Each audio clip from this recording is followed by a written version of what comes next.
Hi friends, foreign brokerage ഹൗസുകൾ പല ഇടവേളകളിലായിട്ട് Indian സ്റ്റോക്കുകളെ കുറിച്ചിട്ടുള്ള അവരുടെ അഭിപ്രായങ്ങളും അവരുടെ വ്യൂ ഒക്കെ ഷെയർ ചെയ്യാറുണ്ട്. അപ്പോൾ അങ്ങനെ ഉള്ള അഭിപ്രായ പ്രകടനങ്ങൾ വരുമ്പോൾ ആ സ്പെസിഫിക് സ്റ്റോക്കുകളിൽ ഒരു പോസിറ്റീവ് സെൻറ്റിമെൻറ്റ്സ് സൃഷ്ടിക്കാൻ അത് സഹായിക്കാറുമുണ്ട്. എന്നാൽ ഇതൊരു ട്രാപ്പാണെന്നും ആ സ്റ്റോക്കുകളിൽ ഓൾറെഡി പൊസിഷൻ എടുത്തുകൊണ്ടാണ് ഈ ഫോറിൻ ഫേമുകൾ ഈ സ്റ്റോക്കിൻ്റെ പ്രൈസ് ഉയർത്താൻ വേണ്ടി ഇത്തരത്തിലുള്ള അഭിപ്രായ പ്രകടനങ്ങൾ നടത്തുന്നത് എന്നാണ് ഒരുവിധം ആളുകൾ വാദിക്കുന്നത്. അപ്പോൾ ഇത്തരത്തിലുള്ള ഒരു പോസിറ്റീവ് സെൻറ്റിമെൻറ്റ് സൃഷ്ടിക്കപ്പെടുമ്പോൾ ആ സ്റ്റോക്കിൽ വില ഉയരുകയും അങ്ങനെ വില അതിൻ്റെ പീക്കിലെത്തുമ്പോൾ അവർ പ്രോഫിറ്റ് ബുക്ക് ചെയ്ത് സ്ഥലം വിടുകയും ചെയ്യുന്നു എന്നൊക്കെയാണ് പൊതുവെയുള്ള അഭിപ്രായ പ്രകടനങ്ങൾ. അപ്പോൾ ഇതിലൊരു പരിധിവരെ സത്യമുണ്ടാകാം. കാരണം പൊതുവെ നമുക്കറിയാം ഫോറിൻ ഇൻവെസ്റ്റേഴ്സ് ഷോർട്ട് ടേം വ്യൂവുമായി മാർക്കറ്റിൽ ഇടപെടുന്നവരാണ്. കാരണം അവർ വേറെ അന്താരാഷ്ട്ര മാർക്കറ്റിൽ ഗ്രോത്ത് സാധ്യത കാണുമ്പോൾ ഇതെല്ലാം വിറ്റുപെറുക്കി അങ്ങോട്ടേക്ക് പോകാറുണ്ട്. അത് നമ്മൾ കഴിഞ്ഞ മാസങ്ങളിൽ കണ്ടതാണ്. അപ്പോൾ അതുകൊണ്ട് തന്നെ ഷോർട്ട് ടേം ടൈം ഫ്രെയിമിൽ നമ്മൾ ഒരു സ്റ്റോക്കിൻ്റെ പ്രൈസ് എങ്ങനെയാണ് മൂവ് ചെയ്യുക എന്ന് പ്രവചിക്കുക വളരെ ദുഷ്കരമായ കാര്യമാണ്. എന്നാൽ നമ്മളൊരു സ്റ്റോക്കിനെ ബേസ് ചെയ്തിട്ടുള്ള അതിൻ്റെ ബിസിനസ്സുകൾ, അതിൻ്റെ സെക്ടറുകൾ, അതുമായി ബന്ധപ്പെട്ട കാര്യങ്ങൾ നമുക്ക് കുറച്ചുകൂടി അനലൈസ് ചെയ്യാൻ കഴിയും. ആ രീതിയിൽ ആ സ്റ്റോക്കിൻ്റെ ബിസിനസ്സിൽ എന്തെങ്കിലും വളർച്ച ഉണ്ടാകുമോ ഇല്ലയോ എന്നൊക്കെ നമുക്ക് ചിലപ്പോൾ പ്രവചിക്കാൻ കഴിയുന്നു വരും. എന്നാൽ സ്റ്റോക്കിൻ്റെ പ്രൈസ് മൂവ് ചെയ്യുന്നത് തികച്ചും വിചിത്രമായ ചില ഇത്തരത്തിലുള്ള ബ്രോക്കറേജ് ഹൗസുകളുടെ തീരുമാനങ്ങളും അതുപോലെ അവരുടെ ടാർഗറ്റുകളും അതുപോലെ ബിഗ് ഇൻവെസ്റ്റേഴ്സിൻ്റെയൊക്കെ തീരുമാനങ്ങളൊക്കെ ബേസ് ചെയ്തിട്ടാണെന്ന് നമുക്ക് കാണാൻ കഴിയും. അപ്പോൾ ഇപ്പോൾ JP മോർഗൻ ചില ഇന്ത്യൻ ഡിഫൻസ് സ്റ്റോക്കുകളെ കുറിച്ച് നടത്തിയ പരാമർശങ്ങളെക്കുറിച്ചാണ് ഈ വീഡിയോയിൽ ചർച്ച ചെയ്യുന്നത്. R4iയിലേക്ക് എല്ലാവർക്കും ഒരിക്കൽ കൂടി സ്വാഗതം. അപ്പോൾ JP മോർഗൻ എന്ന് പറയുന്നത് ഒരു ഗ്ലോബൽ ഫൈനാൻഷ്യൽ ബ്രോക്കറേജ് ഫേം എന്നതിലുമുപരി അവർ ഇൻവെസ്റ്റ്മെൻറ്റ് ബാങ്കിങ്, അതുപോലെ കമേഴ്ഷ്യൽ ബാങ്കിങ്, അതുപോലെ അസറ്റ് മാനേജ്മെൻറ്റ് തുടങ്ങിയ മേഖലയിൽ സർവീസ് നൽകുന്ന ഒരു ഡൈവേഴ്സിഫൈഡ് ഫൈനാൻഷ്യൽ ബിസിനസ് ചെയ്യുന്ന ഒരു ഫേമാണ്. അപ്പോൾ JP മോർഗൻ ചേസ് എന്ന് പറയുന്നത് അമേരിക്കയിലെ ഏറ്റവും ലാർജസ്റ്റ് ബാങ്കാണ്. കൂടാതെ വേൾഡിലെ മാർക്കറ്റ് ക്യാപിറ്റലൈസേഷൻ വെച്ചിട്ട് നോക്കുകയാണെങ്കിൽ ഏറ്റവും ലാർജസ്റ്റ് ബാങ്കാണ് JP മോർഗൻ. അപ്പോൾ ആ JP മോർഗൻ എന്നുള്ള ഒരു ബ്രോക്കറേജ് ഫേമാണ് ഇന്ത്യൻ ഡിഫൻസ് സെക്ടറിനെ കുറിച്ച് ഇപ്പോൾ അഭിപ്രായ പ്രകടനം നടത്തിയിട്ടുള്ളത്. അവർ പുറത്തുവിട്ട റിപ്പോർട്ടിൽ പറയുന്നത് ഡിഫൻസ് സെക്ടറിൽ വലിയൊരു ഗ്രോത്താണ് ഭാവിയിൽ പ്രതീക്ഷിക്കുന്നത്. അപ്പോൾ ഇന്ത്യൻ ഡൊമസ്റ്റിക് ഡിഫൻസ് മാനുഫാക്ചറിങ്ങും അതുപോലെ ഡിഫൻസ് എക്സ്പോർട്ടും വളരുകയാണ്. പ്രത്യേകിച്ച് ഗവൺമെൻറ് കാപ്പെക്സ് ഇൻക്രീസ് ചെയ്യുന്നത് കൊണ്ടാണ് ഈ ഒരു ബൂസ്റ്റ് ഈ ഒരു സെഗ്മെൻറ്റിൽ ഉണ്ടായിട്ടുള്ളത്. അപ്പോൾ അടുത്തൊരു 5 വർഷം ആകുമ്പോഴത്തേക്ക് $150 ബില്യൺ ഒരു സ്പെൻഡിങ് ആണ് ഡിഫൻസ് മേഖലയിൽ കാണുന്ന ഒരു പ്രൊജക്ഷൻ. അപ്പോൾ ഇത് കഴിഞ്ഞ 5 വർഷങ്ങളിലെ മൊത്തം സ്പെൻഡിങ് ആയിട്ടുള്ള $85 ബില്യൺ ഏകദേശം ഇരട്ടിയോളമാണ് അടുത്ത 5 വർഷത്തിൽ പ്രതീക്ഷിക്കുന്നത്. അതുപോലെ ഡിഫൻസ് മേഖലയിലെ എക്സ്പോർട്ട് ഈ ഒരു കറണ്ട് ഫിസ്ക്കൽ ഇയറിൽ ഏകദേശം 30,000 കോടിക്ക് മുകളിൽ പോകുമെന്നാണ് പ്രവചിക്കുന്നത്. അതുപോലെ ലോങ് ടേം ഫോർകാസ്റ്റ് എന്ന് പറയുന്നത് അതായത് FY29 ആകുമ്പോഴത്തേക്കും ഏകദേശം $500 ബില്യൺ ഒരു എക്സ്പോർട്ടായിരിക്കും നടക്കാൻ പോകുക എന്നാണ് പ്രൊജക്റ്റ് ചെയ്യപ്പെടുന്നത്. അപ്പോൾ മൊത്തത്തിൽ ഈ ഒരു ഫോർകാസ്റ്റിൻ്റെ വെളിച്ചത്തിലാണ് ഈ 3 പ്രധാനപ്പെട്ട ഡിഫൻസ് സ്റ്റോക്കുകളെ കുറിച്ച് JP മോർഗൻ അവരുടെ വ്യൂ പറഞ്ഞിട്ടുള്ളത്. അതിലൊന്ന് BEL ആണ്, ഭാരത് ഇലക്ട്രോണിക്സ് ലിമിറ്റഡ്. അപ്പോൾ ഇതിൻ്റെ ഒരു പൊസിഷൻ ഇവർ ഓവർ വെയ്റ്റ് എന്നുള്ള ഒരു സ്റ്റാറ്റസാണ് ഇപ്പോൾ നൽകിയിരിക്കുന്നത്. കൂടാതെ ഇതിൻ്റെ ടാർഗറ്റ് 340 രൂപയാണ് ഇവർ കൊടുത്തിട്ടുള്ളത്. അതായത് അപ്സൈഡായിട്ട് ഒരു 16% ഒരു മൂവ് ഉണ്ടാവുമെന്നാണ് പറയുന്നത്. ഇപ്പോൾ കറണ്ട് പ്രൈസ് 298 രൂപയാണ്. നമുക്കറിയാം ഈ ഒരു സ്റ്റോക്ക് അതിൻ്റെ 52 വീക്ക് ഹൈയിൽ നിന്നും ഇപ്പോൾ 12% കറക്റ്റ് ചെയ്തിട്ടാണ് നിൽക്കുന്നത്. ഈ സ്റ്റോക്ക് 340 എന്ന ഹൈ ക്രിയേറ്റ് ചെയ്തിരുന്നു. ആ ഒരു ഹൈ അതിലേക്ക് തിരിച്ചു പോകുമെന്നാണ് ഇപ്പോൾ JP മോർഗൻ പറയുന്നത്. അപ്പോൾ ഈ കഴിഞ്ഞ വർഷത്തെ ലോ പ്രൈസ് എന്ന് പറയുന്നത് 140 രൂപയാണ്. അപ്പോൾ ഈ കമ്പനിയെ സംബന്ധിച്ചിടത്തോളം ഇതിൻ്റെ ബിസിനസ് നമ്മൾ നോക്കുകയാണെങ്കിൽ കഴിഞ്ഞ 3 വർഷത്തെ സെയിൽസ് 13% ഒരു CAGR ഗ്രോത്ത് നമുക്ക് കാണാൻ കഴിയും. അതുപോലെ പ്രോഫിറ്റ് നോക്കുകയാണെങ്കിലും 3 ഇയേഴ്സിൻ്റെ 24% CAGR ഗ്രോത്താണ് കാണുന്നത്. കൂടാതെ കഴിഞ്ഞ ക്വാർട്ടർലി റിസൾട്ടുകൾ നോക്കുകയാണെങ്കിലും ഇയർ ഓൺ ഇയറിൽ 14% സെയിൽസ് വർധനവും ഇയർ ഓൺ ഇയറിൽ 38% പ്രോഫിറ്റ് വർധനവും നമുക്ക് കാണാൻ കഴിയും. കൂടാതെ കഴിഞ്ഞ ജൂൺ ക്വാർട്ടറും സെപ്റ്റംബർ ക്വാർട്ടറും കമ്പയർ ചെയ്യുമ്പോൾ 8% സെയിൽസിലുള്ള വർധനവും അതുപോലെ പ്രോഫിറ്റിൽ 38% വർധനവും കാണാൻ കഴിയും. അപ്പോൾ മൊത്തത്തിൽ ഈ കമ്പനിയുടെ ബിസിനസ് വളരെയധികം ഗ്രോയിങ് ആണ്, അത് വളരെ പോസിറ്റീവുമാണ്.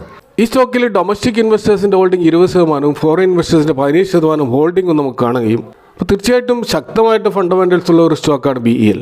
എന്നാൽ സ്റ്റോക്കിൻ്റെ വാല്യുവേഷൻ നമ്മൾ നോക്കുമ്പോൾ ഇതിൻ്റെ PE റേഷ്യോ ഇപ്പോൾ 48 എന്നുള്ള ഒരു PE റേഷ്യോ ആണ്.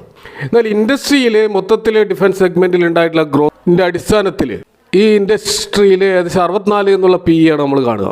അപ്പോൾ ആ ഇൻഡസ്ട്രി PEയേക്കാൾ താഴെയാണ് ഈ സ്റ്റോക്കിൻ്റെ PE എങ്കിലും 3 വർഷത്തെ ഒരു മീഡിയൻ PE BELൻ്റേത് 29.4%. അപ്പോൾ അതിനേക്കാൾ കൂടുതലാണ് കറണ്ട് PE. അപ്പോൾ തീർച്ചയായിട്ടും ഇതിൻ്റെ വാല്യുവേഷൻ ഇനിയും താഴോട്ടേക്ക് വരേണ്ടതുണ്ട് എന്നുള്ളതാണ് നമുക്ക് മനസ്സിലാക്കാൻ കഴിയുന്ന കാര്യം. എങ്കിലും ഈ ഒരു സാഹചര്യത്തിൽ ബൈ ചെയ്യുന്നവരെ സംബന്ധിച്ചിടത്തോളം വലിയ എമൗണ്ടുകളൊക്കെ ഇതിലേക്ക് പമ്പ് ചെയ്യുന്നത് തികച്ചും റിസ്കി ആയിരിക്കും. അതുകൊണ്ട് ഇതിൻ്റെ നല്ലൊരു ബൈങ് നടത്തേണ്ടത് അതിൻ്റെ 3 ഇയർ മീഡിയം പീൻ്റെ അടുത്തേക്ക് ഈ സ്റ്റോക്ക് വരുമ്പോഴാണ്. അത് ഏകദേശം 30 എന്നുള്ള ഒരു പി ഇ റേഷ്യോ, 30-35 എന്നുള്ള ഒരു പി ഇ റേഷ്യോയിലേക്ക് ഈ സ്റ്റോക്ക് വരികയാണെങ്കിൽ അത് ഒരു വാല്യൂ ഇൻവെസ്റ്ററെ സംബന്ധിച്ചിടത്തോളം നല്ലൊരു ബൈങ് അവസരമായിട്ട് നമുക്ക് കാണാവുന്നതാണ്. JP മോർഗൻ ഓവർ വെയ്റ്റ് നൽകിയ മറ്റൊരു സ്റ്റോക്ക് ഹിന്ദുസ്ഥാൻ എയറോനോട്ടിക്സ് ലിമിറ്റഡ് ആണ്. ഇതിൻ്റെ ടാർഗറ്റ് പ്രൈസ് അവർ വെച്ചിട്ടുള്ളത് 5135 എന്നുള്ള ടാർഗറ്റാണ്. അതായത് ഏകദേശം 17% ഒരു അപ്സൈഡ് മൂവാണ് ഇവർ പ്രതീക്ഷിക്കുന്നത്. കറണ്ട് പ്രൈസ് 4364 5675 എന്നുള്ള ഹൈ ഈ സ്റ്റോക്ക് ഈ വർഷം ക്രിയേറ്റ് ചെയ്തിരുന്നു.